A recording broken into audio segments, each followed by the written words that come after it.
വിഷ്ണു സൂചിപ്പിച്ചതുപോലെ തന്നെ ഏറെ ദൗർഭാഗ്യകരമായ ഒരു സംഭവം തന്നെയാണ്. കാരണം കുവൈത്തിൽ 4 റെസ്റ്റോറന്റുകളുടെ ഉടമയാണ് സെപ്റ്റംബർ 5-ന് കുഴഞ്ഞു വീഴുന്നു. അതിനുശേഷം അദ്ദേഹത്തിന് ചികിത്സയ്ക്ക് ശേഷം ഓർമ്മ നഷ്ടപ്പെടുന്നു. ഒക്ടോബർ 4-ന് വിസ കാലാവധി കഴിഞ്ഞു എന്ന് പറഞ്ഞ് ബംഗളൂരുവിലേക്ക് കയറ്റിവിടേണ്ട അദ്ദേഹത്തെ കൊച്ചിയിലേക്ക് കയറ്റിവിടുന്നു. കൊച്ചിയിൽ അദ്ദേഹം എവിടേക്ക് പോയി എന്ന് അറിയാത്ത കുടുംബം, ഭാര്യ റീന ലാമ കൊച്ചിയിലെത്തുന്നു, മകൻ സാന്റോൺ ലാമ അല്ലെങ്കിൽ സണ്ണി കൊച്ചിയിലെത്തുന്നു. അവരുന്നയിക്കുന്ന ഒരുപാട് ചോദ്യങ്ങളുണ്ടല്ലോ.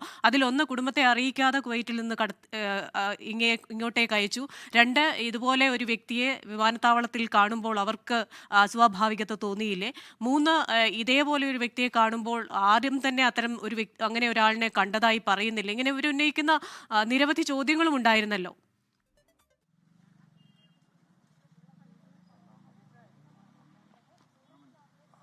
ക്രിസ്റ്റീന, അതാണ് ആ കുടുംബം ഒരുപാട് ചോദ്യങ്ങൾ ഉന്നയിച്ചിരുന്നു. പ്രത്യേകിച്ച് സാധാരണഗതിയിൽ കുവൈറ്റിൽ നിന്ന് ഈ ലാമയെ കയറ്റി അയക്കേണ്ട പ്രദേശം അത് ബംഗളൂരുവായിരുന്നു. പക്ഷേ അങ്ങനെയല്ല, അവിടെ നിന്ന് കൊച്ചിയിലേക്കാണ് കയറ്റിവിട്ടത്. അതിൽ അടക്കം വലിയ കടുത്ത അതൃപ്തിയും കടുത്ത വിമർശനവും ഒക്കെ കുടുംബത്തിന്റെ ഭാഗത്ത് നിന്ന് ഉയർന്നിരുന്നു. കുടുംബം നൽകിയ പരാതിയിലും അക്കാര്യം ഉന്നയിച്ചിരുന്നു. നെടുമ്പാശ്ശേരി പോലീസിലാണ് കുടുംബം പരാതി നൽകിയിട്ടുള്ളത്. ആ പരാതി പിന്നീട് പ്രാഥമികമായ അന്വേഷണം നടത്തിയെങ്കിലും അതിൽ കാര്യമായ ഒരു റെസ്പോൺസ് പോലീസിന്റെ ഭാഗത്തുനിന്ന് ഉണ്ടായിരുന്നില്ല. അങ്ങനെയാണ് കുടുംബം ഹൈക്കോടതിയെ സമീപിക്കുന്നത്. ഹൈക്കോടതി വളരെ ശക്തമായി ഈ വിഷയത്തിൽ ഇടപെട്ടു.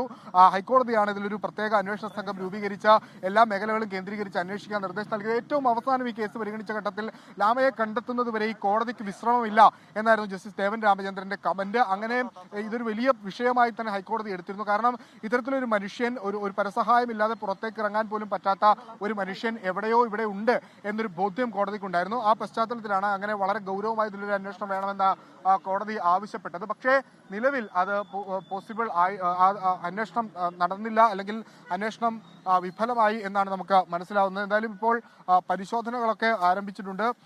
ഫയർഫോഴ്സ് ഉദ്യോഗസ്ഥർ ഇവിടെ എത്തിയിട്ടുണ്ട്. ഫയർഫോഴ്സിന്റെ സാറിഞ്ഞ് എപ്പോഴേക്ക് മേളിലേക്ക് എത്തിക്കാനാണ് നമ്മുടെ ഒരു അവരുടെ ബന്ധുക്കളെ വിളിച്ചിട്ടുണ്ട്. അപ്പൊ അവര് വന്ന് നോക്കി ഐഡന്റിഫൈ ചെയ്യുന്നതാണ് പറഞ്ഞത്. എത്ര ദിവസത്തെ പഴക്കം കാണുന്നു അത് നമുക്ക് പറയാൻ പറ്റില്ല. നമ്മളിപ്പോൾ കണ്ടെത്തിയത് ഞങ്ങളാന്ന് മാത്രം.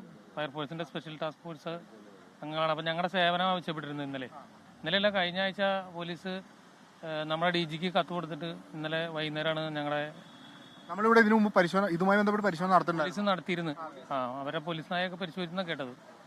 അപ്പോൾ ഇന്ന് ഞങ്ങൾ വന്ന് രണ്ടായിട്ട് തിരിഞ്ഞ്, അപ്പോൾ ഞങ്ങൾ ഒരു ടീം ഞങ്ങളുടെ ഇവിടെ വന്ന് ഞങ്ങൾ അപ്പുറത്ത് പോയി. ഇതിലൊരു പരിശോധിപ്പാണ് നമ്മുടെ ടീമിനെ കണ്ടെത്തിയത്. തിരിച്ചറിയാൻ പറ്റില്ല. അത് അവരെ ബന്ധുക്കളെ വരാനായിട്ട് അതിനുശേഷം അപ്പൊ നമ്മൾ മേളിലേക്ക് മാറ്റുന്നുള്ള അവിടെ പോലീസ് തീരുമാനിക്കും. നമുക്ക് അതിന്റെ ഉത്തരവാദിത്തം കഴിഞ്ഞു, നമ്മൾ കണ്ടെത്തി അത്ര കഴിഞ്ഞു. ബാക്കി അവരോട് ചോദിച്ചാൽ. കുറെ ദൂരത്താണോ സാർ, അല്ലെങ്കിൽ ഇവിടുന്ന് താഴത്ത് ആണ്. അവിടെ ഇവിടെ നിന്ന് വെള്ളം പോണ ഒരു ചെറിയ ഒഴുക്ക് ചാലിന്റെ ആ ഭാഗത്ത് അവിടെ. ഫയർഫോഴ്സ് ഉദ്യോഗസ്ഥരാണ്, സ്പെഷ്യൽ ടാസ്കിന്റെ ഭാഗമായി എത്തിയവരാണ്. അവരാണ് ഇത് കണ്ടെത്തിയത്. ഈ പോലീസ് അവരുടെ സഹായം തേടിയിരുന്നു നേരത്തെ ഈ വനത്തിലടക്കം പരിശോധന നടത്തുന്നതിന് വേണ്ടി. അങ്ങനെ പരിശോധനയ്ക്കിടെയാണ് ഈ മൃതദേഹം കണ്ടെത്തിയതെന്നാണ് ഇപ്പോൾ അദ്ദേഹം വ്യക്തമാക്കിയിട്ടുള്ളത്. എന്താണ് സംഭവിച്ചത് എന്ന കാര്യത്തിൽ ഒരു വ്യക്തത ഇനി വരേണ്ടിയിരിക്കുന്നു. അതെല്ലാം പിന്നീട് പോലീസ് വിശദമായ അന്വേഷണം നടത്തും. അദ്ദേഹത്തിന്റെ മൃതദേഹം എന്തായാലും തിരിച്ചറിയാൻ പറ്റാത്ത രീതിയിലാണ് എന്ന് പോലീസ് സ്ഥിരീകരിക്കുകയും ചെയ്യുന്നുണ്ട്. ക്രിസ്റ്റീന, കളമശ്ശേരി HMTക്ക് സമീപം കണ്ടെത്തിയ മൃതദേഹം സൂരജ് ലാമയുടേതാണോ എന്നതിൽ ഇനി പരിശോധനകൾ നടത്തേണ്ടിയിരിക്കുന്നു. കുടുംബാംഗങ്ങളെ അറിയിച്ചിട്ടുണ്ട്. അവർ കൊച്ചിയിലെത്തി ഇക്കാര്യത്തിൽ കൂടുതൽ വിവരങ്ങൾ നൽകും. എന്താണ് യഥാർത്ഥത്തിൽ സംഭവിച്ചത് എന്നറിയാൻ ഇനിയും സമയമെടുക്കും. വിഷ്ണു സുരേഷാണ് കൊച്ചിയിൽ നിന്ന് വിശദാംശങ്ങളുമായി ചേർന്നത്. ലോകത്തെവിടെയായാലും ഏത് സമയത്തും 24 വാർത്തകളും ഓഗ്മെന്റഡ് റിയാലിറ്റി പാക്കേജുകളും എക്സ്പ്ലെയിനറുകളും വിശദമായി കാണാൻ ഞങ്ങളുടെ YouTube ചാനൽ നിങ്ങൾക്ക് സബ്സ്ക്രൈബ് ചെയ്യാം.